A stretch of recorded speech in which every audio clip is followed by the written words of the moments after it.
Hey guys, welcome back to another video, and today I'm going to be reacting to another Mr. Nightmare video. It is 3 True Sleepover Horror Stories Volume 3 or Part 3. So I guess there's 2 other parts to this that he did. So like this video if you want me to make reactions to the other parts, so I can see to see my reactions of all of them. So I'm just gonna go ahead and react to this one, and let me know in the comment section below, and also make sure to like this video if you want me to react to the other 2. So let's go ahead and just react to this one. 3, okay, links in the description below. 3, 2, 1, let's go. Here we go.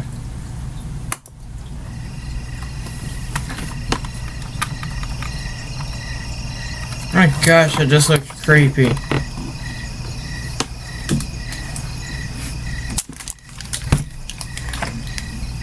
My cousin Tyler and I used to have sleepovers all the time when we were kids.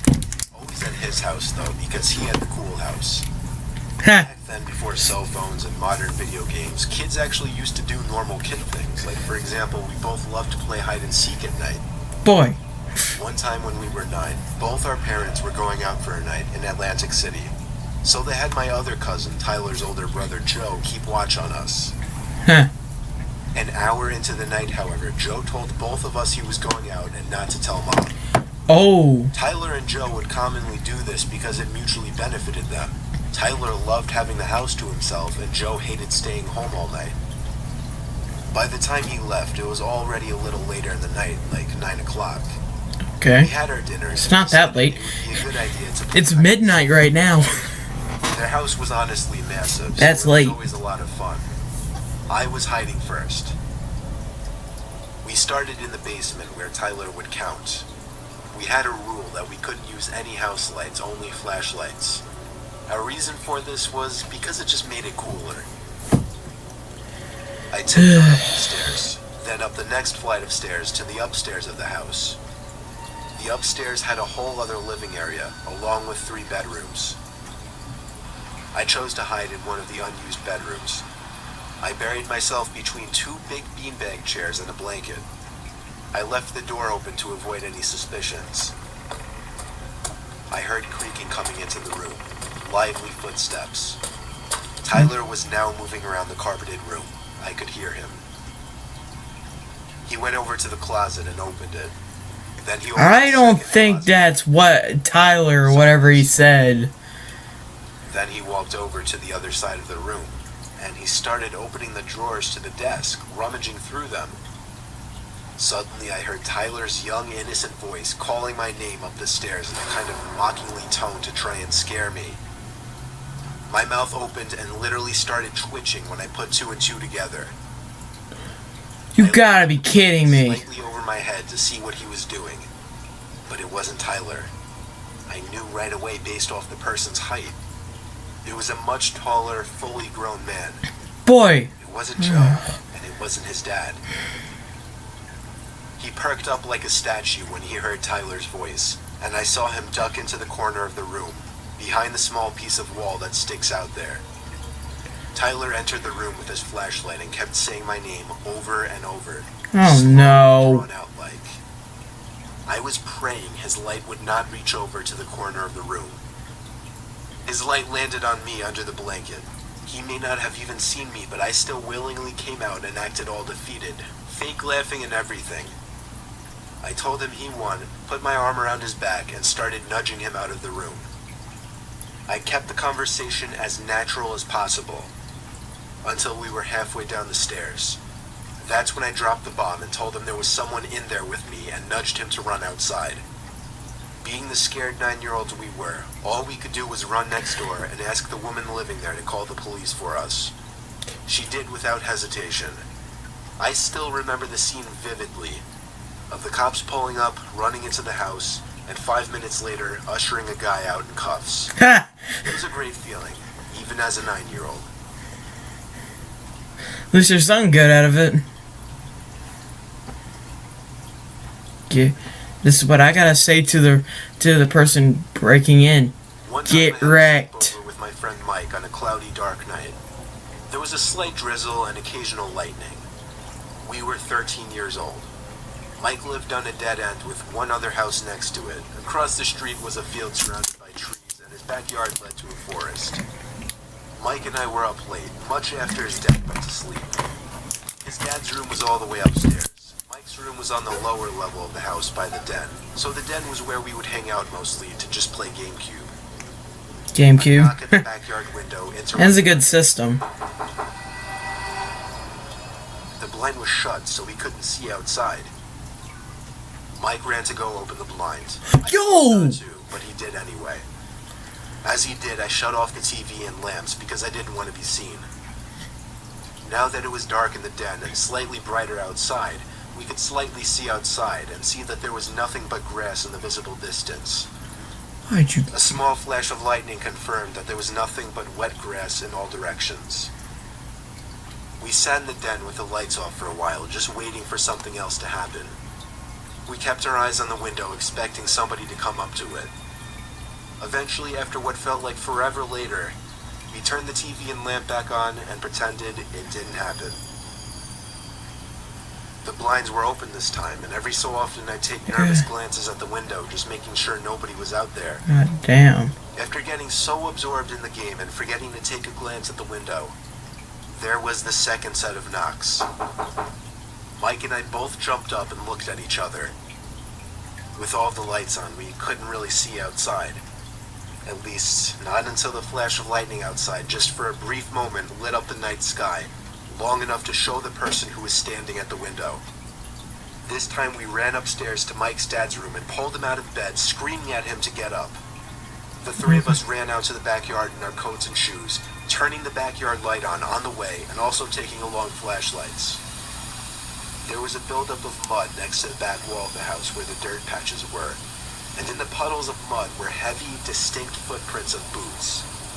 We followed the footprints as far as we could, but as the mud faded away, so did the footprints. We searched high and low for anybody. We even went around front and then out into the woods. There was nobody. We all went to sleep, Mike and I in the den. I couldn't sleep though. I was terrified. Of course, the blinds were shut to the window and back door now.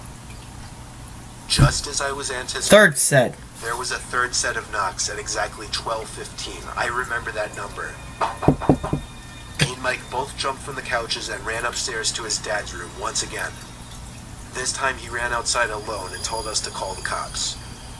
He returned soaking wet, having found nobody. The cops came for nothing because there was really nothing they could do. The knocking didn't happen again though, and I also never slept over Mike's house again.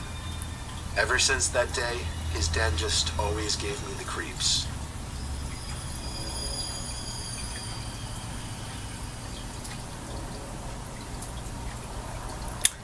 That's scary. I used to be close friends with a kid named Chris. He moved away across the state when I was 8. Since we never got to see each other anymore, I got my mom to agree to drive me all the way over to Chris's new house in the country for a weekend sleepover. Just like my best friend Chris, he moved up north. It was a decent-sized house with nothing but woods in all directions. The first day we didn't do much because I got there late anyway, so we just talked for a while and watched a movie.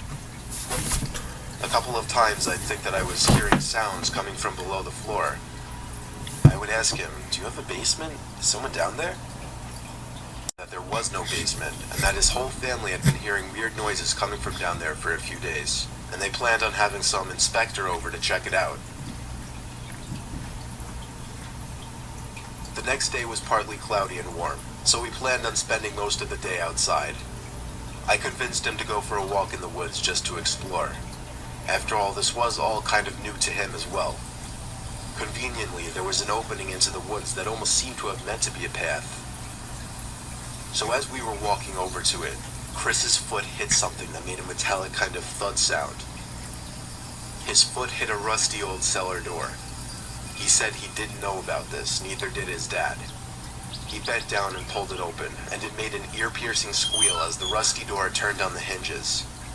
It was the definition of pitch black down there, but it seemed a ladder led down a very narrow tunnel. Neither of us dared to step foot down there. Suddenly, a sound echoed up the tunnel, like the sound of something dropping onto a hard floor. And then metallic sounds echoing up the tunnel, getting closer.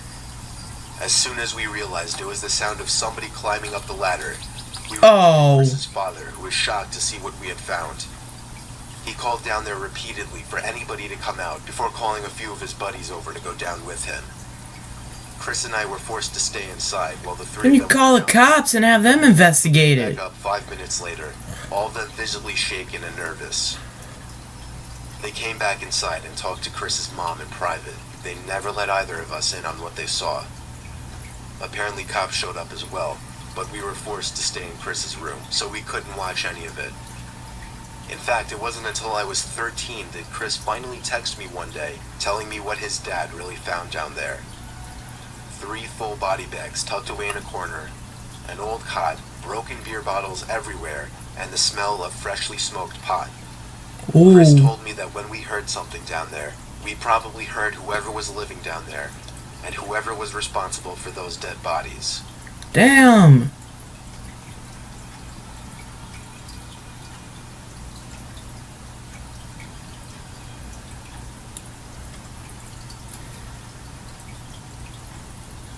God damn.